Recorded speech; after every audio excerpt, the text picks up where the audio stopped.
We welcome you to another episode of Learning Stories. This is a show where we profile a diverse set of learners from the 21st century. In each episode of this show, we interview a guest that has a story to share about how they acquired a set of skills and knowledge in a unique way.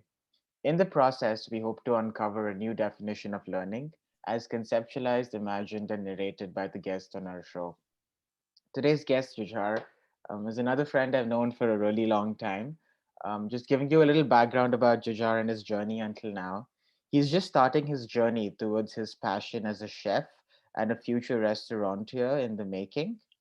He says that he's taking a step into a life of the known and unknown. He's currently living his life learning at the culinary school, Le Cordon Bleu, in the Grand Diploma program. I think he's based in Ottawa, Canada Yeah, now. He's also working in restaurants to learn what the other side to the culinary life is like.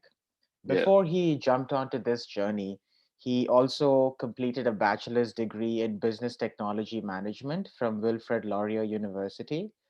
And he is certain that the skills he acquired in that program will help him in the future as well. That being said, he believes that his culture and his background have long brought him to this moment to be in the hospitality sector. His journey so far has been filled with lots of ups and downs, but he's grateful to be part of it.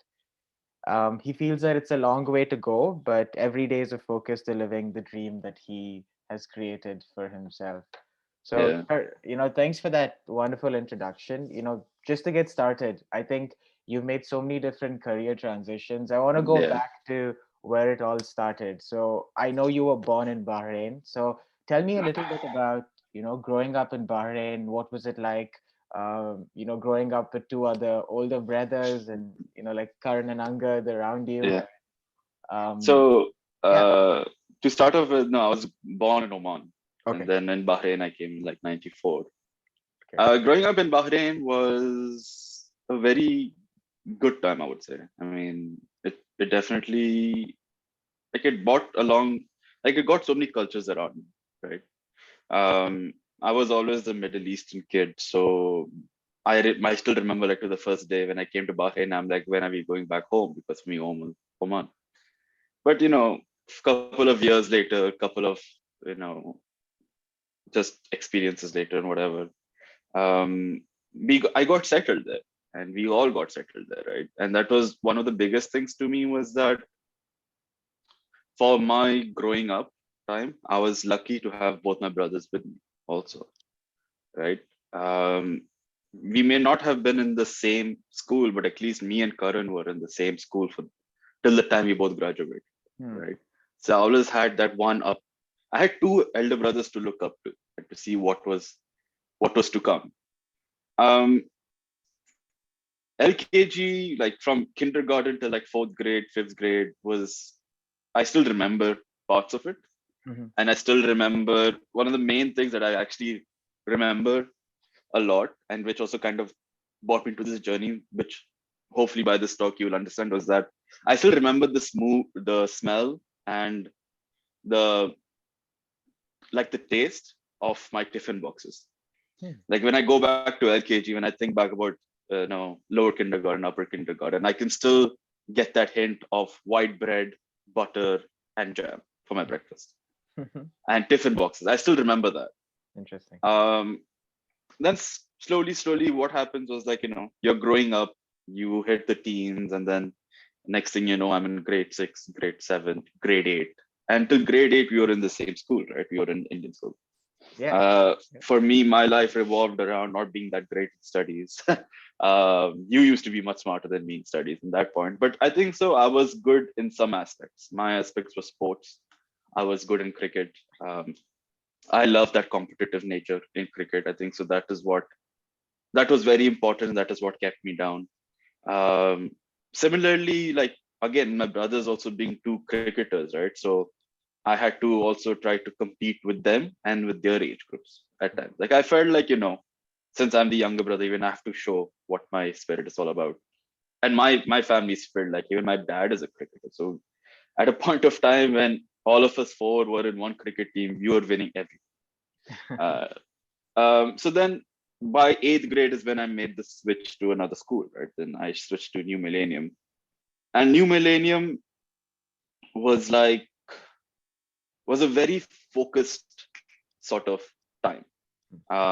Indian school, like when even Indian school, like there were many people, many people. So you had to change up. You had friends of many different groups and many different varieties. New Millennium School was just a very focused, like in a class there are only 10 of them and Okay. 12 of them, and that's it. Okay. So in that ways also, like when I tried to be competitive, again, my competition, I knew my strength wasn't really education, but I was still trying to, I would learn a lot from people. Um, like even in my class batches, I would learn a lot from people. I would learn a lot from how people take their life and what my life was Hmm. like. I still remember till 10th grade, 11th grade, I was still playing cricket. Like there was exams, there was tuition, but nah, cricket is very important.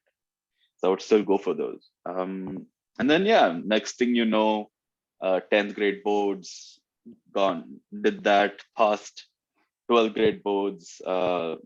Again, like university, like when you come to the higher school, of course, like when you come to high school, you are thinking up to what my career should be, Hmm. right? And to an extent, uh, like I'm sure whenever you're in school, people wouldn't have thought that, oh, I want to be, uh, I want to be in the hospitality industry, or I want to be, I want to be a race car driver.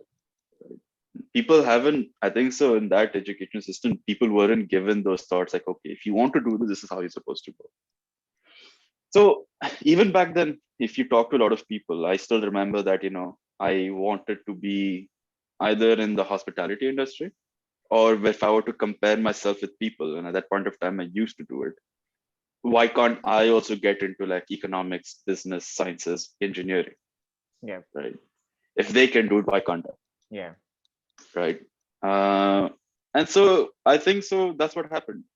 And I'm not, as long as I'm not, it's not sad that I didn't change. I'm grateful I did it because, as I said, every part of my life I've had to learn. Yeah. Um, right. So then again, 12 gets done, what to do? Yeah. But Go for the first. but Hmm? but just like thinking about some of the things you said there, Jujhar, like I'm just wondering because nobody is really clear about what they want to do, at that Hmm. point in their lives, and it's such a precarious sort of situation where everyone's Hmm. trying to figure things out. But if you had to break it down to like two or three areas, because I know you were an amazing cricketer. I've played with Jujhar for a really long time. He's an amazing leg spinner. Yeah. Really hard to play him. I used to always get out to Jujhar. And so, was it sports, business, and hospitality, like the three larger areas, or were there like other sort of things you were also interested in addition to these spaces? um, I think so. Those are like in that point of time, they were like three main. I remember myself being um, very much inclined to art, right? I mean, art is also culinary is an art, Yeah. right? Similar to that, sports, and it was not only like cricket. Like even, I mean, those days people didn't know much about Formula One, but so Formula One is always something in me, right? Yeah. Yeah. Football, like there were a lot of people who would talk about football. There were a lot of people who would play football. I wouldn't know much about what is happening in the leagues, but I would be happy to play. Yeah. And again, in New Millennium, like when I was in high school, I think so I got the opportunity to play because it was such a small crowd, Yeah. right? Yeah. And any sports to that say. I still remember when I first made the switch in when I made the switch in eighth grade, I was right away put into like the running team. They're like, I didn't even have the uniform by then. Like it was literally the first day. And Mm. they're like, oh, what do you do? I'm like, I play cricket. Okay, go run. Okay. And then I just like sprint. When people were coming back, I was like already passing them. Right. So that was what it was. I'm like, okay, this is maybe something I'm good at. but But but yeah, you can sports say, Yeah, but huh? sports does seem like a very important part of your life growing up. Like, It what are does. some things you think sports taught you, like growing up, that you felt you can still apply in your life right now? Yeah. In sports, definitely like teamwork is one of the biggest things. And in this, like what I'm doing right now, also like teamwork is a very big thing. Hmm. Teamwork, being positive. being positive is a very, very big thing. Like even when things aren't going your way, you are still like, you are still trying to achieve that. Mm. Determination, like when things go down, you still want to do it, Mm. right? And most of all, being positive. That is one of the biggest things I would definitely say. Like sports does do that. Um, like I still remember many times in the cricket field, like where I felt let down, and when other people's were up, like they were like, "Nay, nay, it is still a long way to go. So Yeah. just keep at it." Uh, Sports definitely helped me with that. Um, and of course, like more than anything, sports allowed me to get my mind off a lot of other things. Yeah. Um, like when playing cricket, you don't want to think about, oh, what happened in my maths exam. It Yeah. doesn't happen. So you get your mind off a lot of things, and I think so that is what keeps you focused on what's happening in front of you. Sure. Right? And I completely relate to that because in a lot of ways, sports was also my safe space because you're going Mhm. through a lot of changes, as a Yeah, teenager. And, I think sports gives you an outlet to channelize yeah, those energies. But yeah, Jujhar, I know you were always passionate about food. I remember when we were in the same school, yeah. we would always get excited about what was in the Canteen, canteen. I yeah. think there was like a dish called hot Chicken hot garlic. garlic, yeah. Yeah, that all of us really, really Yeah, liked. So yeah. I'm thinking about you mentioned the tiffin box, right? And Mm, you're from a Sikh family, and food is a really important part of your culture.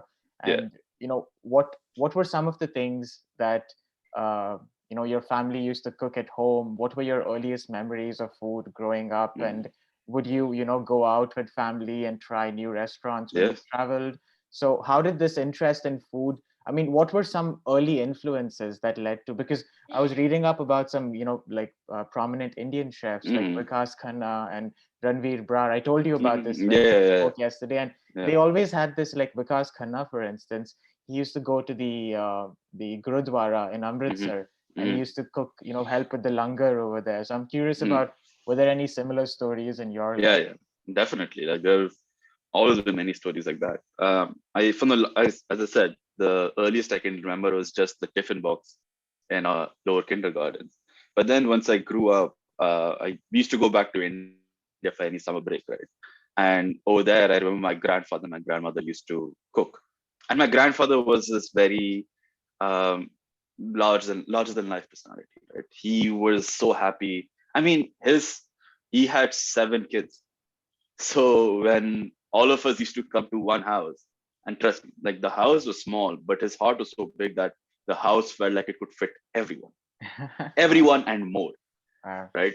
So I remember like his early days of just making like chicken curry, right? And it was not like it was like one big piece of chicken per person, and that's it. um, Before that, it was also like for breakfast, right? In our household, breakfast is a very big thing, Hmm. right? So whenever we used to come there as kids, we used to get something called bamgola. So bamgola is basically, uh, and this is where I learned, right? So it is basically hot paratas. And if you think about it, how healthy it is, not very healthy, but it's hot paratas stacked, and between hot paratas there is so much ghee and sugar. So you Okay. have a stack of 10 paratas, Wow. and between them is ghee and sugar. And so Okay. then he would cut it all, and with his hands he would squash it to make like a ball, Okay. right? Wow. And every cousin used to get one, and then they would get two, and then they would get three until your hands are up. If your hand is up, that means no more. That means I Wow. can't eat anymore. So that is what our culture was like. It was like, in a way it was force feeding, but in a way it was like that was my earliest memory, Wow. right? And then come back home, like in Bahrain, my I was grateful. I'm grateful. Like both my parents used to cook. Oh, did My they? mom, Okay. my mom, my dad, they both cooked, and to date they both cook. Like they sort of compete now. Like, oh, my restaurant, my dish is better than theirs. Today I'll make a better dish. And so it's a So, cute ways. like, tell me, like 3 or 4 of your favorite dishes that mom and dad used to cook. And again, Oh, it's hard to say three or four yeah. because again it is all very memory. Like it is all like memory or mood based. Like I have memories of great meals. I have memories of great dishes. But like I remember the first dish my dad helped me cook with him was again a basic simple chicken Okay. curry. And to this date, any sort of like chicken curry or fish curry with rice is my favorite. Yeah.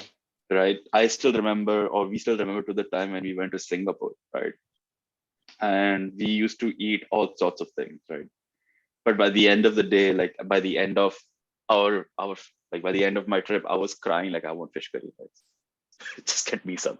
Yeah. Um, but yeah, we have been. I'm grateful that my dad is or my parents have also exposed us to a lot of different like cuisines. I still remember the first time my dad sort of introduced us to Japanese or Korean cuisine, Mm. right? And from there, we learned how to use the chopsticks because my dad used to. My dad travels to Japan a lot for his work, Mm. and so then I'm sure, like me and my brothers got so inspired. We're like, oh wow, chopsticks! So we would eat everything with chopsticks at home, even rice and dal. We would eat with chopsticks Right. just to learn. Uh, so 3 or 4 dishes really. There is I can't really say which are my Yeah. 3 or 4 best dishes, but it is anything that was made in love and anything that kept me warm at that moment. Wow. Like that my heart sort of sank. I'm like, oh, this sweet's good. Yeah. Um, and nothing like home cooked meals. And like Yeah. once you get out of home for so long, you sort of start feeling that. True. Like, Yeah. I wish I I agree. had mom's whatever you used to hate back then. I Yeah. wish I had it now. That's Right? true. And yeah, you make such an important point, Jujhar. The fact that the thought behind the food is as important as the things that go into the food, right? Yeah. And I think it makes a difference when you're eating food that's cooked by a loved one because Yeah. you just feel like there's so much love and care and affection put behind that meal. And I Yeah. think parents have that natural affection, to feed Yeah. and care for their loved ones. But I Yeah. think even like I love, watching cooking shows, and Hmm. whenever I see somebody that talks about, and I feel like I see that in you as well, that when Hmm. you speak about food in a way that you really care about it, and you're also thinking about the people that you're making that food for. But Yeah. before we jump into the food journey, right, Jujhar, Yeah. I feel like there's this big part of your life where you did two big things. You immigrated to another country, Yeah. and you also started a program at another university. Yeah. So, what were those two experiences like for you? Because immigration is hard for anyone, It is. and how did you end up choosing that particular program, and what was your experience there too? So that particular program. So to be honest, that was the first program that gave me acceptance. Okay. Right. And it was when I looked into the program, it was a very good program. It was a very futuristic program, right? I'm like, what does the future want? Future is technology. What sort of program is this? This is about that, and it was a very new program in our university, right? So when I got it, I'm like, okay, this is not what I wanted, but this is something that I'm getting, which might be better. Hmm. So I took it, Hmm. uh, and then also I'd applied to many places. Like I applied to UK, I'd applied to Canada, I'd applied to Australia, India. Like both my brothers had gone to India, Hmm. and I don't know. Looking back, it might have been different, but then they were like, "Oh no, you're the most NRI person out there, so I don't think so you'll be able to settle down in India." I'm What like, ah, what do fair what do enough. both your brothers do, Jujhar? So both my brothers went and did engineering in Okay. India. So Okay. Angad, the eldest one right now, he did his mechanical engineering Got it. in Punjab Engineering College, and then again, like all of us, we all had different paths in life. And again, if I were to say like they have been biggest influences because what path they did and what path they're doing now is totally different. Oh, really? Yeah, so Angad is now in like a supply chain firm called Aramex, is very big in Yes. the Middle East, and he's a director of innovations, which is Wow. amazing. Wow. Karan, my second brother, he did his electrical engineering from Thapar, again in Punjab. He worked in his field for a year. He's like, it's not for me because his passion has always been being in the stars. So now Hmm. he's a pilot. Wow. He's a pilot for Indigo, and he's flying high, and he's enjoying it. I feel like he's enjoying what he's doing. Um, and now comes to me. So I've done that business program. I still remember the date when I landed. I landed on 20th of August, 2012. Yeah. I still remember uh, like that whole scenario of going through the airport and something was there.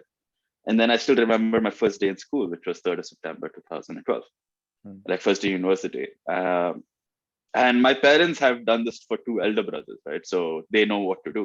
Hmm. So what they've done for both my elder brothers was that again, there's a relationship between parents and sons and her parents were teen daughters. I wouldn't know what the relationship is, but I'm sure it is a lot more, sweeter. Yeah. But for my parents, they purposely did this to all of them. It was just like put them in the room, close the door, and get out. Oh. Because in that way, they're like, okay, this is your life. Yeah. Started, Yeah. started, started on this foot. Yeah. I'm like, okay, it's not too bad. So of course, like, we hugged it out, whatever, and then they closed it. But Yeah. so again, I still remember my first day in school, my first day in university, my first day in the dorm room. And I remember telling myself, like, this is going to be a long journey. So buckle up, make the most of it. Mm. Um, University life was interesting because, again, like for immigration, I'm sure so you must have felt the same way. There's a big cultural shock, Yeah. humongous cultural shock, right? What were like two or three things Canada shocked you with, and you moved here? Firstly, the weather. Yeah. It was just incredibly different. Yeah. The place that I went to, or like the city which I was in, there weren't many international people there. I was like maybe one or four or five people there. Interesting. You were in Waterloo, right? No, I was in Brantford. Brantford. Okay. So I don't know if you know what Brantford is because it's a Yeah. very tiny city. Uh, but like everybody there, even they don't know where I was from. They don't know where Bahrain was from. And Mm. to an extent, also like it was hard for me to sort of tell people where I'm from Yep.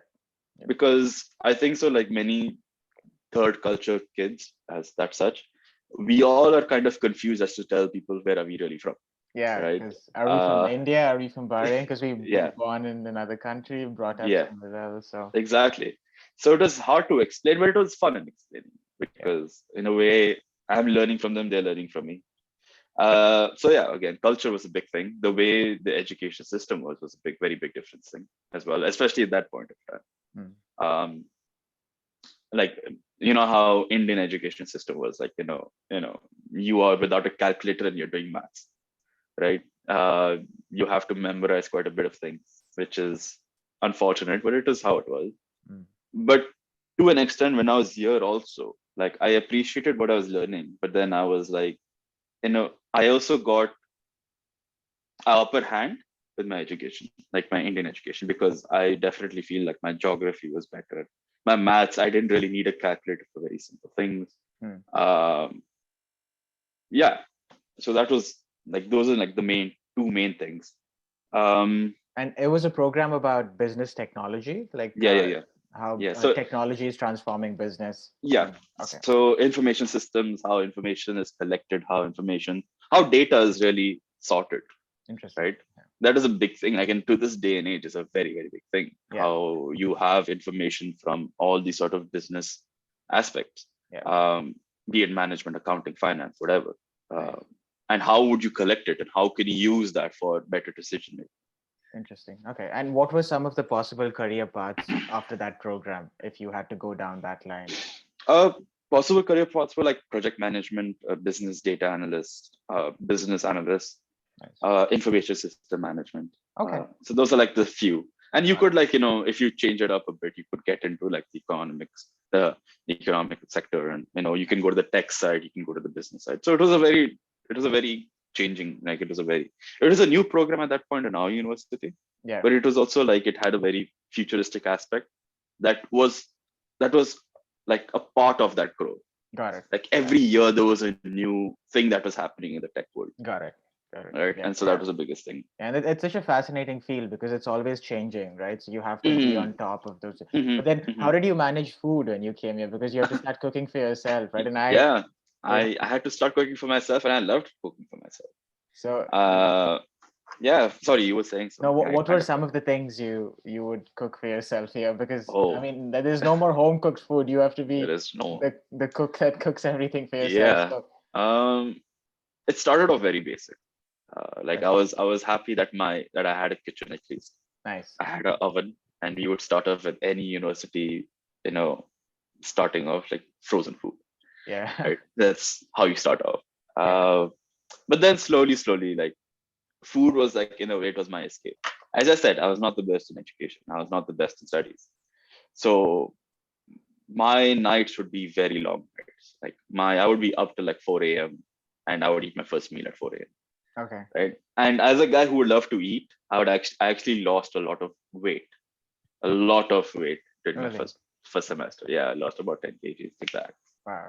And I'm like, as a sports person, this is great, but this is really not helping. Yeah. So yeah, I would then slowly, I would like get my own stuff. I would love meat, right? Yeah. So I would just get normal meat, make it healthy, and just eat. Like it was my own meal, and also like you're trying to stay within a budget, right? So you can't eat outside a lot, Hmm. especially during that time. So again, like a bowl of pasta for me was my comfort food. It was like my mom's equivalent to rice and dal was a bowl of pasta. Hmm. Uh, so I would make pasta quite a bit. Bread, right? You have bread with cheese, you have bread with cheese and like chicken, you have bread, grilled cheese, you have toasted bread, you have garlic bread. Yeah. You just make a lot of things with bread. Yeah. And cereal. Like there was nothing greater than like a bowl of cereal. I would not have breakfast because my time was like very wayward. Yeah. I sort of started off getting into coffee at that point of time. Sorry. Which seems like something everyone loves here, right? Coffee is Yeah. like sort of the national drink. Yeah. I still remember my first drink, like French vanilla. That's how a lot of immigrants start off with Tim Hortons, start off with Yeah. French vanilla. Yeah. Then you start mixing French vanilla with coffee. And then Yeah. you go straight coffee. And then you go coffee with a lot of cream and sugar. Then you go black. Do And that's what you it is do now. you get to the double double now? Oh yeah, yeah, Yeah. yeah. Double double, and now it is just black. And then Yeah. you're like, oh, there's too much coffee, so let me switch to green tea. And then you start with green tea, and then you're like, oh no, I love chai. So then you'll try to make chai at home, but it doesn't Yeah. work out the same way mom That's true. That's true. Yeah, like because I mean, even the ingredients, right? I feel like a does. big part of getting meals ready is sourcing the right ingredients, Yep, and then also, I think when you get your own kitchen, you really realize how important it is to not only, yep, cook your meals, but also keep that space clean. Because I feel like a big yes, part of preparing meals is yes, when we're young, we're not part of both these processes. yeah, I mean, if yeah, your parents got you in the kitchen and told you, but that would be yeah, great, but yeah. I remember just going to the kitchen and like eating. I was Eating, not a yeah, great model, but I think how this whole process of getting ingredients and cleaning up after, I think is like yeah, 40% of the whole meal prep, like yeah. situation. But you know, like It's like yeah. what were your favorite ingredients apart from like chicken? What were some of the other things you'd often get? Vegetables because I Okay. felt like I had to eat my veggies. So whatever could be sourced at that point of time. So you should understand, like for me, food is a lot more than just ingredients. Food for me is history. Hmm. Food for me is where you learn about people Oh, and history of countries. nice. Food for me is also about nutrients, right? You Hmm. learn as to how a country runs with what you get into the grocery store. I want to know more about this, Jujhar. Tell me more about how do you think food reflects the history of a nation? If you can give me an example of maybe India, Canada, what do you think? How does the Uh, food of these two places reflect their history? so, like again, coming down to history and business standpoint, let's say Yeah. India, a lot of what we see as Indian food is really not Indian. Like what Punjabis are known as tandoori chicken, right? Tandoor is not Indian.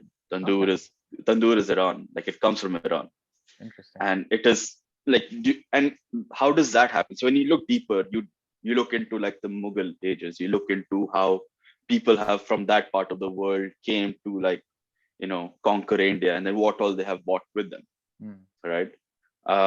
Similarly, when you go to the border between India and China, you have your Hakka cuisine, right? You have your Hmm. chili chicken, your Szechuan chicken, all of that, right? Um, and when you go to like the east of India, right, where you're in the Himalayas and the green regions, you have to also understand like with their climate. Um, I'm still yet to like understand what was their influences, Hmm. but I'm sure there's a lot of like upper like Chinese influences as well as like the like Eastern Asia Yeah. influences as well. Yeah. Canada, like if you go to the stores and you get strawberries all year around, you should understand where strawberries come from, Yeah. Yeah. right? In the winter, you can't grow strawberries that much, right? So if you get big strawberries, they probably look big, but they're not definitely not the most nutritious. Hmm. So strawberry growing season is maybe like it is like from spring till like summer, right? Okay. Okay. So that's when we get great strawberries which are grown in Canada. Got If it. you go to the stores, like you will see strawberries from Quebec, which are great. Right now, we're getting strawberries from California and Oh, Mexico, right? okay, okay. Right. So now if you have to think, some person in California has a farm of strawberries. He Yeah, packs it up, he puts it on a container, and then he sends it here. yeah. How much time does that take? Need three A, days. a truck driver will take 5 days, Oh wow, okay. right? So for 5 days, it's been sitting in that container and it comes here. Yeah, Now it comes to a local depot, from that depot to spread across. So that is, let's say, another 7 days, let's say, right? So then you understand like these intricacies, you understand what is happening. mm, So that is what I feel like. I think so. Food in this day and age is so important because you learn a lot about countries, and you learn a lot about their trade pacts, and you learn a lot about, again, history of people, true. from the past of it. Yeah, So yeah, it's a never ending learning process, really. yeah, yeah, uh, right now, where I am also in French cuisine, like Le Cordon Bleu specializes in French cuisine yeah. and pastry. Even right now, we are learning like how every aspect of France, like when you go to the southern part of France, you have a lot of Spanish influences. So they use a lot more like red chili pepper and a lot of other spices, which to us Indians, we're like, oh, thank God, right? It's like, oh, great spice. Yeah. But if you go to like more central regions, Yeah.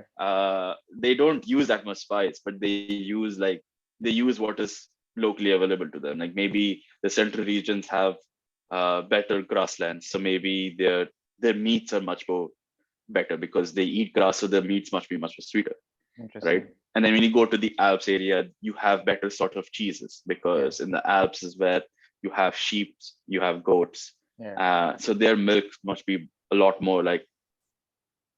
more sweeter, maybe, right? Yeah. And so Yeah. the cheese production is very big over there. Yeah. So you learn like people and food. It's about what it is locally. You learn Yeah. about how how we people are is that we live off our land. Right? A Yeah. lot of people started off like that, Yeah. and before trade, this is what we used to do. Yeah. Yeah. And to Because now, to date, also is a very big influence of what we eat. yeah, yeah, because agriculture is primarily like, like an early profession of a lot of our Hmm. ancestors, at least in India. But then I really like what you said about thinking about where your ingredients come from, the Yeah, example of the strawberries and also eating something that is in season, that is in, yeah, and I think it also gets back to, I mean, why, I don't think only people that do it for a living need to think about this. Everyone that yeah, eats food, we eat yeah, 3 to 4 meals a day. How are yeah, we sourcing our ingredients and where yeah, they're not coming from the supermarket, they're coming from another place beyond yeah, that, right? So yeah.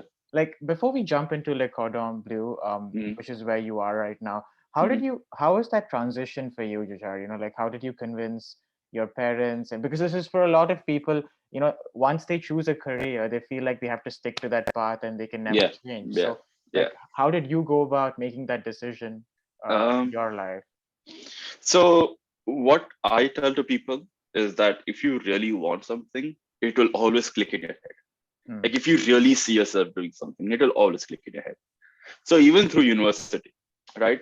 Uh, I didn't give up what was saying. Like I had, it wasn't the best as such because like for the first time in my life, I experienced what failure was like, Hmm. right? And be failure, like, okay, I wasn't great in education, but I would still make it through, Yep. right? But in this was like in my second year, I remember, um, I didn't meet the grades. I was taken out of my course, and I was going through stuff which a lot of people go through, like of course mental health, and then a lot of problems that are happening with them. Like as I said, culture. Yeah. Sorry, the culture. One of the biggest culture shock was the weather. Yeah. The weather impacted me a lot, Yeah. right? A lot, and so it wasn't the best thing. But then at that point of time, also I had a choice to switch into hospitality. Hmm. But then I think so. We as people, or me at least, I had to fight that thought. I'm like, no, I've already given up so much time and effort for this career. Let me just stick to it, Yeah. right? But in the back of my mind, I'm like, I see myself as a chef. I see myself creating dishes. I see myself as a restaurant. It was always at the back of my mind. Okay. And this has The, probably been building for a long time, right? oh So yeah, like yeah, you yeah, always knew like an inkling that, yeah, food was like your larger passion, yeah, right? yeah, But yeah, yeah. But And yeah, it is, this goes, yeah, as you said, this goes much before like university.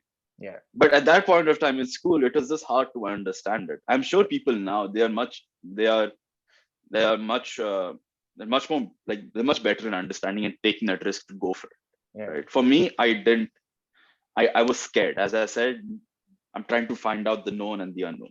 Right. But you're also growing up, right? And I Yeah. think, Yeah. as you grow up, I think immigrating to another country, experiencing being on your Yeah. own, maybe Yeah. gave you so much more confidence to back your decisions and thought process up, Yeah. right? Yeah. So, Yeah. Yeah. It was definitely a thought. Right. And it's, again, it starts off from there, then you immigrate, and then you're on your own, right? For the yeah. most part of the time. So again, during universities, I would cook and I would watch how to cook videos, and that was what got me through a lot of university, like stressful days. Put Hmm. on something to see how to cook and learn how to do it. Chopping, simple as that. I learned how to chop myself before I went to school. Like Hmm. those fine chefs, how they do it very thinly and sliced very thinly. I did it myself. So again, it was always the small thoughts that would always click in my head. What am I? Why am I doing this? This is what my real passion is. But then I would fight it, Hmm. and then again I would go through a few more months. It would again say the same thing, same thing. So I think so. At a point of time, it built up so much, and then at a point of time, COVID hit. Hmm. Right. Uh, Again, like before that, whenever I used to go back home, again, me and my family, me and my brothers would always prepare meals for our parents, and it was like a competition again. It was like, oh, I'm going to make the best steak. I'm like, oh, okay, let's bring it on. So you would always cook, and my parents were always good with that. They didn't mind. Like we're a culinary household to say, But right? but you're the person studying chef. I'm just curious, like who do you like off the top of your head, who's the best chef at home in the five of you? Oh, Because I know auntie and mom, uncle are really good, like cooks. yeah, So mom definitely. Like mom, she's the one who cooks. The kitchen is hers. yeah, For mom, the kitchen is hers, and the best chef would be mom. nice. Okay. Dad, yeah, of course, dad brings his own new recipes. He knows what is what, but he doesn't know the kitchen and out like my mom does, Yeah. I right? think most of our moms are like naturally because over years they've just, they've cooked so much and Yeah, they do it from a place of love, but they're very yeah, skilled at it too, yeah, right? oh yeah, oh yeah, yeah. So So yeah, coming back to that, again, university, I had the choices of going for it, but I didn't because I was scared.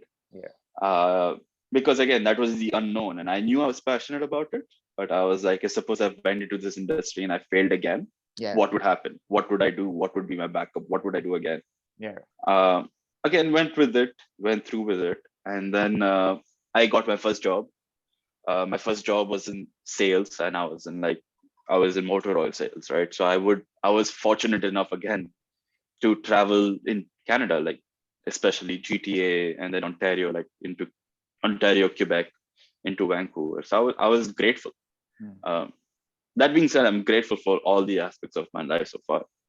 But again, within those days and with those travels, I had to drive a lot, right? And in those drives, you start thinking like you can't listen to music for 4 hours. Like, you sort of shut it down. You start thinking like, what is it? And then you think about, oh, when I go back home, this is what I want to cook. Why am I doing this for a living? What is my actual thing? Again, these small clicks that keep on coming, keep on coming, keep on Yeah. coming. And then COVID hit, and unfortunately, I lost my job. Hmm. Right? It wasn't a great place to be, but I had the opportunity, and again, I'm grateful for a lot of things. And then I had the opportunity to go back home to Bahrain. Uh, so I went back home, and unfortunately, I couldn't travel back, right, because of all the restrictions and stuff. So I Oh, ended up spending 5 months in Bahrain. wow. Okay. And in those 5 months, I didn't connect much. I Hmm. didn't connect with very much with people. There were few people I would keep with, but being at home was like my place to be mentally stable. Got it. Like I would bring down my thoughts. I would again with my parents, like now my parents being there and my one only son being allowed with them because my other two brothers couldn't come. It was always like, oh, for breakfast we think about what's for lunch. For lunch we think about what's for snacks. For snacks we think about what's for dinner. By the end of dinner, what's for tomorrow's breakfast, right? So we would bring a lot of new recipes. We would try a lot of new things. Me and my mom would, especially my mom, like she would cook a lot of new things and try a lot of new things. Nice. Um, of course, there was a lot of alcohol involved as well. So with alcohol, you have a lot of thoughts. Yeah. And with thoughts, you have a lot of ideas. So then you think about, oh, let's do this, let's try that. Um, and then, time came that I had to go back. Mm. So at that point of time, I'm like, let's give this a shot. Let's give culinary sort of a shot. Mm. Um, More than culinary, so at that point of time, it was like I didn't have a job, so I had to survive. Yeah. Right. That is the surviving. That is what one thing which Canada taught me as well. Like any job, whatever you do, you have to do whatever it takes to survive in a way. True. True. Yeah. Right. You can't just be sitting idle. Yeah. And so I came back from Bahrain. I was doing a course in marketing, and I was doing multiple courses like digital marketing because I knew that was the future. And I knew like if with that I can if I'm not in the back house of a restaurant where I'm not cooking, at least I can go approach a restaurant and be like, this is what my talent is, this is what my education is. I Yeah. would try, let me try helping you. Like let me take your restaurant, let me blow it up online. Yeah. Let me try it. Yeah. But then again, I had to survive. So then I joined a factory. Like, and it was, of course, it was a job that was like, as a university graduate, you would think like, oh, why am I working in a factory? Yeah. But it was a coffee factory. It was an espresso factory. So I learned a lot about Nespresso. I learned a lot about their coffee, about their machines. Yeah. But this was me doing the groundwork. Like I was on a line, packing up things and sending it out. Yeah. But I must say, oh, there also I learned a lot from people. I True. learned a lot from people. Like there were people who were younger than me putting in a lot of hours because they had to survive as well. Yeah. And then you start thinking like, if they can do it, why can't I? Right. True. Yeah. Yeah. And And then when you, I totally relate to that, Jujhar, because yeah, when I came here, I used to work at a pizza shop. I yeah, was, a customer service representative over hmm, there. And you just take up jobs. You just take up as yeah, many jobs as you can. And they teach you yeah, something about who you are and what it yeah, is to, and I think no job is like not respected here, which I yeah, yeah, appreciated about, Canadian yeah, culture in general. yeah. So definitely, and so at that point of time, even in over there, I would still in a way like be me. Like I wouldn't want to give up so easily. Sure. And that is what, again, that is what has been instilled in me because back in the day, like when my grandfather used to be alive, he's like, your name is Jujhar. You need somebody who never gives up. Oh, So okay. I would still like do it. I know I hated the job, honestly speaking. I didn't like the job Yeah. because there was no passion for me in it. But I Yeah. would still go back. I would still do it. I would still make friends. And you learn a lot from every person. Like you learn a lot from every person, every level of that culture, of that industry or that job. Yeah. And once you learn a lot from everybody else, you have more information. And Mm. with that information, you get to use it how you wish. Mm. Right. And I think so that's very important. Like even in school, you just don't respect the chefs. You respect the people who clean the kitchen before you enter. Mm. Right. You respect the dishwashers. You respect the people who come in and they clean up every station. And once you learn from them, once you learn as to how they do their job, it just makes you an overall better person. True. Yeah. It just gives Right. you a sense of respect for everyone Yeah. involved, right? Yeah.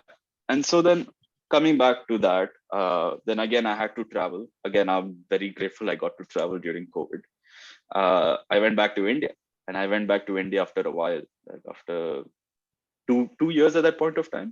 Okay. And before that, I had gone back to India in 2019 after a 5 years like gap.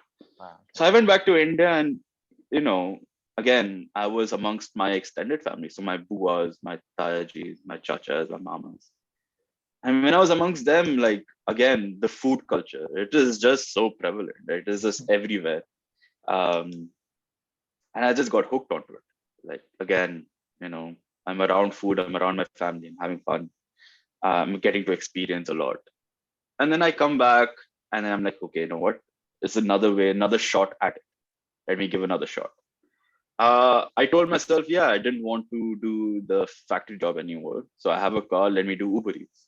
Hmm. Right? So I was an Uber Eats driver. Yep. And even during that time, I would push myself to be the best Uber Eats driver, the best customer service experience, the best. Like I would make sure, like to every person I delivered to, I would give them a personalized message, like, "Hey, this is your food. Hopefully you enjoyed. This is where I kept it." Oh, nice. I would always do that, That's right? nice. And from there, I got to learn a lot about the restaurants. I would go in and I would talk to a lot of the chefs because during COVID, there was nobody sitting in, right? So the chefs were always like there. So you could talk to them. You could learn what their food was like, what their cuisine was like, what their influences were. Yeah, it's cool because even with the factory job or with Yeah. digital marketing or with Yeah. the Uber Eats, you're just trying to make an entryway. Like Mhm. somehow it's leading you down that path, right? Yeah. So And at all of this time, it was that small thought. Like there's always that thing which sticks in your head. And if yeah, it ticks long enough, you know this is what you want to do. interesting. Right? It's like if you tell yourself, it's like positive reinforcement, right? If you tell yourself something every day which is positive, Yeah, you will feel that. And yeah, it is, and I only came to know of that later on. yeah. And then again, COVID hit, got to travel, went back to Bahrain, got stuck for another couple of months. And again, a lot of booze, not a lot of booze, but like, good amount of booze at times. And then a lot of family time. Again, I was in the kitchen working with mom a lot. My mom has about 200 recipe books which she's written. Wow. And it was all stacked up in an Almera, which I've seen, but I never took the time to actually go through all. Wait, she wrote her own recipes in like a book? Yeah, it's like how she would see something, she would open up the TV, there's a recipe coming, she would take it down. And Wow. this has been since Oman times. Like I'm saying this Okay. has been since 94, 98, like 1998 times. That's interesting. So she has all those books in like a Yeah, cupboard that, and wow. all written down. So that must have And been like gold for you, right? oh, it is solid gold. It is still gold. Yeah. Like so, I hadn't had the opportunity to actually go through all of it. Yeah. So I actually sat down. I went through quite a few of it. I thought, let me take this time to show mom how to use Excel and write it down. Though I feel bad that I have not had the opportunity to do that with her yet, because yeah, in that way, that's my problem. But I hope Maybe to get maybe that. you and her can co-publish a book of Oh, recipes, 100%. someday, that would be That really nice. is that is the future. And then what happened? Yeah, and then one day I remember my dad is like, cook us a three-course meal, and I'm like, Mm. okay. So my mom and my dad sat down on a table and I cooked them a full three-course meal. Okay. Uh, and this was like, and they saw me like this. Like, of course, I took some help from mom because she knew the kitchen better than I did. So I took some help from mom, but then I think so that way of coming up with what I really want to give them, like planning their menu, planning what would be the first meal, followed by the second meal, and then the third meal. Why is it going to be like that? Uh, so that and with that, like, and of course my parents would watch MasterChef a lot, right? So they were like, okay, let's put you through the task. So my dad would sit there and they're all being very cute, they're recording me, they're like, tell us about your dish. So and I would tell them about the dish, and yeah, I think so after that point of time, I think so even my parents also saw that. My parents always knew I was very interested in cooking. I was very interested in this hospitality sector. Hmm. But I think so that point of time they really saw what it was, like what it like if this guy doesn't really have much going on in his life and this is something he's really really passionate about. My dad is like, just go for it, go to culinary school. Wow. And that's Yeah. when you got that nod of approval, right, from them. I think Yeah. that's Yeah. amazing. Yeah. And so then you applied to culinary school, and Yeah. I assume you applied to a couple, and then you got through which one? So even, oh, I forgot to say, like even before, like when the first COVID hit, Yeah. I had gone to a couple of culinary schools or like hospitality schools, right, just to see what all it was. Got it. Even during university, actually going back to university during the second year when I had failed, my Hmm. dad had given me an opportunity to go for it, like go to your hospitality, you really like it, go for it. Hmm. Again, too scared. And then COVID hit, I'm like, let me give it a shot. Yeah. So I did my research, it didn't work out. Then I came back, and then when I came back, I'm like, my first focus is like, let me just find a culinary school, Nice. right? And this was the main aspect. This was again me being a bit scared Yeah. because I'm like, what if it doesn't work out? As me thinking about the future, like, what if it doesn't work out? What if I go down to this thing and I don't like it as much? Then what do I do? Right. And you start thinking about many things like, oh, I'm 27. I don't have a stable thing. I don't have a stable thing going on in my life. If this is not stable, then what do I do? Yeah. And then I told myself, is like, you know what? Screw it. At a Yeah, point of time, you have to take your risk. At a yeah, point of time, you have to go for it. yeah. And it is going to be the biggest learner for me. Yeah, and I think at this point in your life, you really start comparing yourself to yourself, right? And Yeah, yeah, yeah, you came such a long way in your own yeah, life, from, yeah, immigrating, completing a program, even though it was hard, yeah, overcoming all the challenges, your first yeah, job, and the COVID yeah, pandemic, and how it's affected all of us yeah, mentally, right? It was yeah, really a struggle for a lot of international students, yeah, even PR people and people yeah. with it. So I think, yeah, like so what was like once you got in, George, like what was, I mean, how is culinary school structured? What do you do in a program? Is there like a general template in terms of how long you study and what you study? So every culinary school has their own program. Okay. I knew what I wanted to get myself into. I knew that I didn't want to spend more than a year. Um, right. In terms of cost, I knew like what the cost should be like. Okay. Yes, the one which I'm in is definitely one of the more expensive ones, Yeah. right? But it hit all the other aspects for me. Like, it's a very focused program. Yeah. It's a short program because it worked for me. If I Yeah. was in my earlier stages, I would have Yeah. taken a longer program. Got it. Something which was maybe over 2 years because I could afford to spend that much time in True. that program. True. Um, so yeah, like my structure in school. So my course is the Grand Diploma. The Grand Diploma course is basically where I do both the cuisine and French cuisine and French pastry side by side, Okay. right? Okay. So people in my school, they can either do French cuisine or they can either do French pastry. Yeah. It will still be, and it's a 9 month course, right? So they can do either French pastry for 9 months, either French cuisine for 9 months. I'm doing both of them within 9 months. Oh wow. Okay. So for me, my program is very intense because I am in school 5 to 6 days a week. Okay. My timings are probably from 8 to 2 or maybe from 11 to 9, Wow. depending on the day. Yeah. Um, so there are like 9 months are broken into 3 semesters. That is Okay. basic, intermediate, and superior. Okay. Uh, Currently, I'm in intermediate. Okay. So the basic one was basically like it's French cuisine and French basics. So they teach you like the basics of everything. Got it. And I'm sure the basics of any culinary school is wherein they teach you how to cut your vegetables. Actually, no, before cutting is how to clean your vegetables, how to Sure. peel them, and how to Sure. cut. Okay.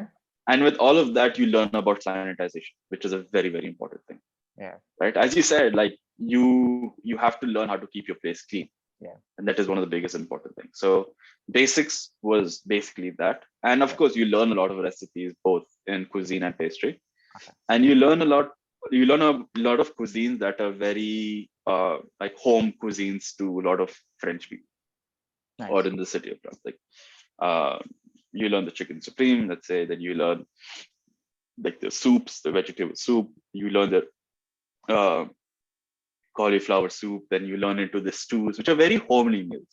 Got it. Like people in their household with what the ingredients they have, how do they cook it? Got it. Very, very.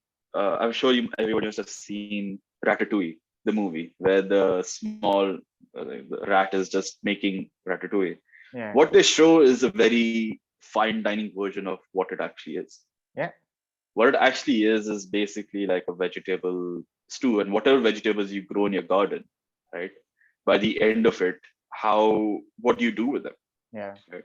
And it again it turns back very much to Indian culture, right? What all we have, what do we do with it? Yeah. Right? And so you should turn back to the time, like in those days and age, they didn't have place to store. Like they didn't have refrigerators. They didn't really have a lot of places to keep something for a longer time. Yeah. So it is as organic as it gets, Yeah. right? Yeah.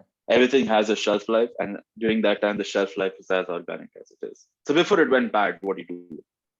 And that's how Yeah. Ratatouille is, right? It's a very classic home cooked meal. Yeah. It's one of my Uh, favorite films. It's yeah, so and I mean, of course, there have been many films, and those are one of the films that also inspired me, along with a lot of people that also inspired me as well. yeah. Um, and So then, yeah, so in the intermediate and senior, like you're probably going much more into depth into terms of like I feel like they set up the foundation and the basic, and then Hmm. is that normally how most hospitality programs? Because some people that will be listening to this, right, Jujhar, Hmm. they're also probably curious or interested about the hospitality sector. So Hmm. is a longer program also structured in the same way?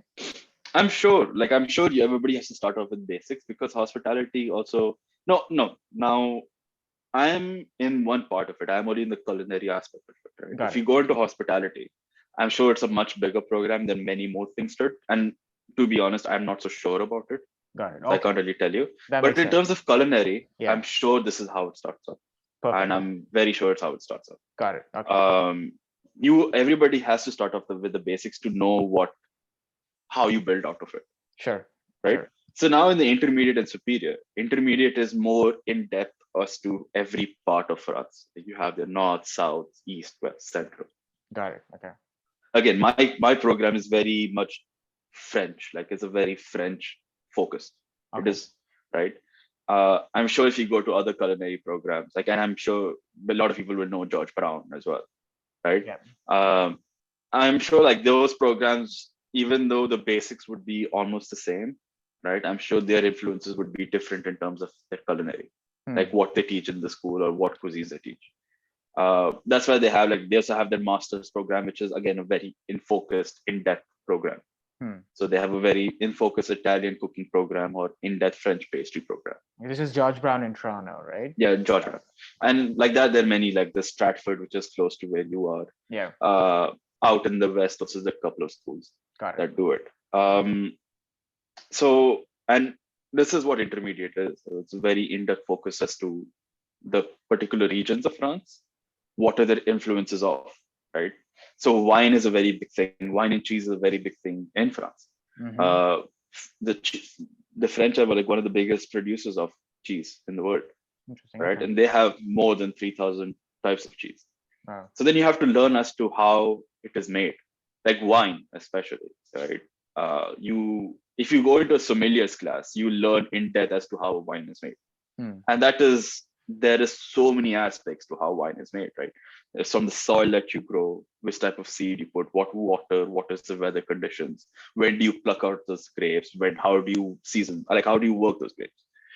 Uh, so there, and then superior from what I've heard is like it is what modernistic French cuisine is like. Okay. What it is today, like in terms of Yeah, like pushing yeah, the yeah, boundaries, right? yeah. So what you get into these Michelin star restaurants, right? Yeah. When you go to Michelin star restaurants, you are paying dollars and dollars for a plate where they're serving like this much, Yeah. right? So they teach you into that, like what is it, what goes into that, Got it. what are the people might think is just a small piece, it's a small dish, but the amount of work that goes into presenting it perfectly is is a whole team behind it, and that's what people don't understand. Like you have you have a team of of course where you source your products, you have the sourcing team, then you have the team that comes up with the idea, Hmm. then you have the team that teaches you like how to prepare, like as I call mise en place, how do you prepare these ingredients, how do you uh, make sure when service is very rushed, how do you know like this is where it is kept, this is where I have to take it, this is where I have to keep Hmm. it, right? So these small things. Oh, well, snowstorm going on outside. Oh. Canada. Yeah. So that is what Superior is going to be like. And Perfect. in Superior, they give you a lot more like creative sort of. Uh, they give you a space for creativity, so they allow you to go with it. Okay. In basic, they want you. They teach you. They teach it down to the core. And intermediate, it's like a balance, right? They're like, Got it. you can creatively, you can be a bit like this, dishes sort of remain the same, but how Yeah. you present it is a bit different. In superior, they give you a bit more they give you a room to like experience and experiment, Interesting. Yeah. right? And I feel like if you have a chance, do follow Jujhar on Instagram, because he Yeah. has the most amazing photos. Whenever Jujhar puts up like a story about something he's cooking, Yeah. I wish I could eat that. Yeah. So Oh dude. I mean, I will. Is that okay if I link them to Yeah, your yeah, yeah, Instagram so that they definitely, can, definitely, follow your definitely, journey? definitely, But definitely. Jujhar, Yeah, just to be respectful of time, like I know yeah, there's so much more to your journey, and this is just the yeah, start for you. And I hope I get to, chat with you 5 years down the definitely. line to see where you are going. But Like, are there some chefs or restaurants that you are really inspired by, that really, changed or influenced your thinking? Um, yeah, so I remember one of the first chefs that I really, really enjoyed looking at was this guy named Heston Blumenthal. Okay. Right at that point of time, he was doing such modernistic things. Okay. It's incredible. Okay. Uh, then from Heston, of course, you have Anthony Bourdain going around his countries and the way how he spoke about people and food. Yeah. Right, that was one of the biggest influences for me. Of course, you had Marco Pierre White and Gordon Ramsay because they're everywhere on YouTube, and that was the people who I followed. Then when I started watching, like one of the biggest chefs that I like watching right now, or somebody who I hope to work with in the future, is this chef named Himanshu Saini from a restaurant named Crescent in Dubai. Okay. All right. Similarly, there's another chef named Gagan called from the Yeah, he's from restaurant Gagan in Thailand. Thailand, right? Yeah, but I Yeah, think I've seen yeah, the yeah, chef's table episode about him. yeah, yeah. Yeah. So what they're doing with Indian cuisine, I think, so is very, very important, and I think so it is very cool. Right? They're Nice. giving a very modernistic influence to what Indian cuisine should be. Nice. Uh, Everywhere you go in any Indian restaurant, you'll always get the same curries. You get the same vegetarian dishes for the most part. Yeah. But I think so they take a very in-depth look as to what Indian cuisine can be in Nice. the world and Nice. how we can really step it up. And they take a lot of regional influences. They infuse a lot of their dishes as well. So I think so that is something that really sits with me. Nice. Again, I have a lot of learning to do. I Yeah. have a lot of things to see, a lot of new things to experience, and yeah, I am. I get up every day happy to learn something new. I'm not giving up. I am busy 7 days a week. I think so this is like the first time in a long time that I'm not busy Yeah. because working and school, Yeah. you 7 days a week I'm in the kitchen. Wow. So Yeah. Yeah. I yeah, think, yeah, Jujhar, thanks for being so honest about your journey. I thank think you, I learned so thank you. much. I feel like Yeah, I'm suddenly so much more curious about, like the culinary world, and yeah. and even maybe just going and cooking myself a meal now. I'll Oh, I'll you try to should, be you more should. conscious about what I'm making, and put Yeah, more passion and love into it. But yeah. but thanks. Thank you. I will No, be linking Jujhar's Instagram yes, please do. and the names of the chefs that he mentioned. But do Yeah, follow him on Instagram to know more about his journey in this wonderful world that he has entered. And for now, thank you for listening, thank you, Jujhar. Abhishek. Thank you for giving me the opportunity to talk. I never knew I could talk so much, so but thank you. No, but this is great, Jujhar. I feel like Thank you're just a natural at sharing your story, and I hope this becomes an archive of your thinking at this point definitely, of time, and then definitely. hopefully you get to look back at this and see that this is what I was at at a particular point in my life. Yeah. So, Thank you so much. Thank you so much for giving me the opportunity. I'm really, really happy. And if anybody wants to get in touch with how the culinary, if they want to start into it, I would definitely say go for it. If you read stuff online, if it feels negative, don't don't don't believe that until you haven't gone through it yourself. true. So give yourself the time to go through True. and then see. Yeah, Perfect. So, for the listeners, thank you again for tuning in to this episode of Learning Stories. Stay tuned for more such episodes. yeah. And make sure you follow Jujhar again. The show notes will be at the bottom here. And until next time, keep learning and stay tuned Until for next time. more. Thank Yeah, you so much, Abhishek, and good luck right. to you. Take care. Perfect. I'm just going to pause recording.